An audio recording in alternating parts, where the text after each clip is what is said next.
The new video game adaptation of Five Nights at Freddy's is finally here, so today, let's see if it's worth your time.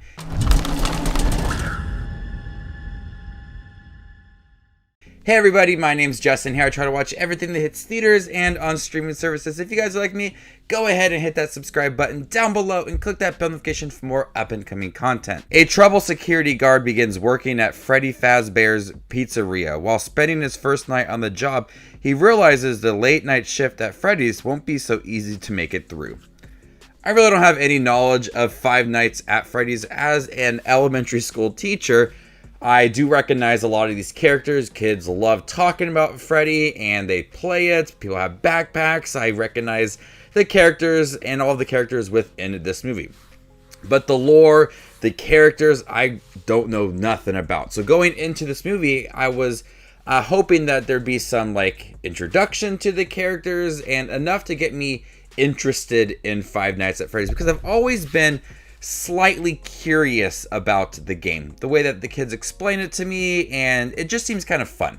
I've always been interested in playing it, so I was hoping this movie would be like a nice introduction to all of that. While this is not a perfect film, I think it's enjoyable for a younger audience. I think that having the PG-13 rating was smart because a lot of kids love Five Nights at Freddy's, so they make it more accessible to a younger audience.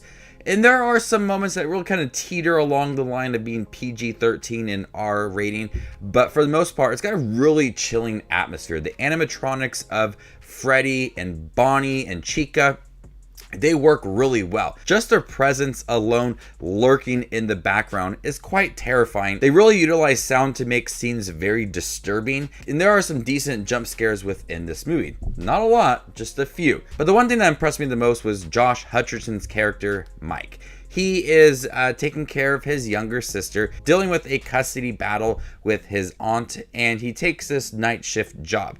And he wants to better himself to take care of his sister. But on top of that, when he was younger, his brother went missing and they never found his younger brother.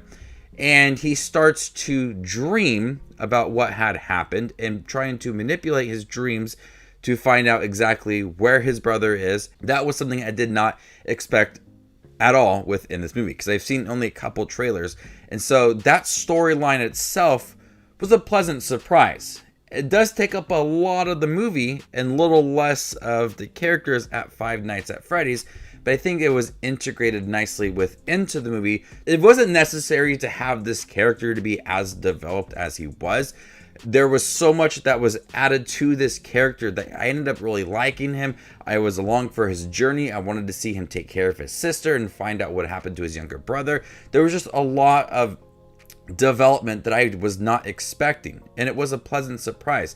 It didn't feel like it was necessary to have a character that was so complex within this movie with a video game adaptation of these animatronics killing people, but we got it and I really did like it. So Five Nights at Freddy's is not a movie that's going to be groundbreaking, but with its creepy atmosphere and its really good performance from Josh Hutcherson and that complex character, there was things I really liked about this movie. I know a lot of people just do not like it. Maybe they are huge fans of the video game.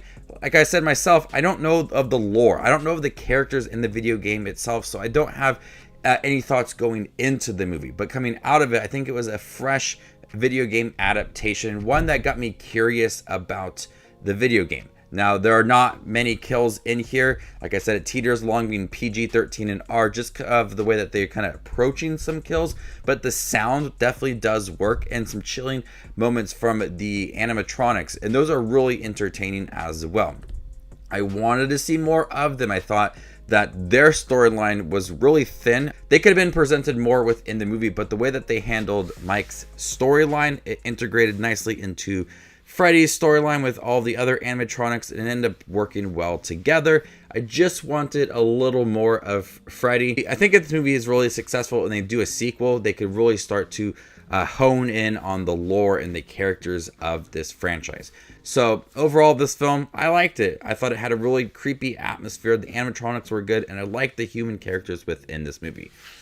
So before I give you my score for Five Nights at Freddy's, make sure to check out my channel. Here I do movie reviews, trailer actions, ranking videos, tier lists, all that fun movie related content that you see on YouTube. I do it all here, so hit that subscribe button to get it all in one spot. And if you'd like to see where Five Nights at Freddy's ranks amongst all the other 2023 releases I've seen this year, follow me on Letterboxd and there you can find my ranking. I'm gonna go ahead and give Five Nights at Freddy's a B-. Thank you guys for checking out my review for Five Nights at Freddy's. You can see in theaters or on Peacock as well. Let me know what you thought about the film in the comment section down below, and stay tuned for more up and coming content like this. My name is Justin Watches Movies, and you guys stay classy, YouTube.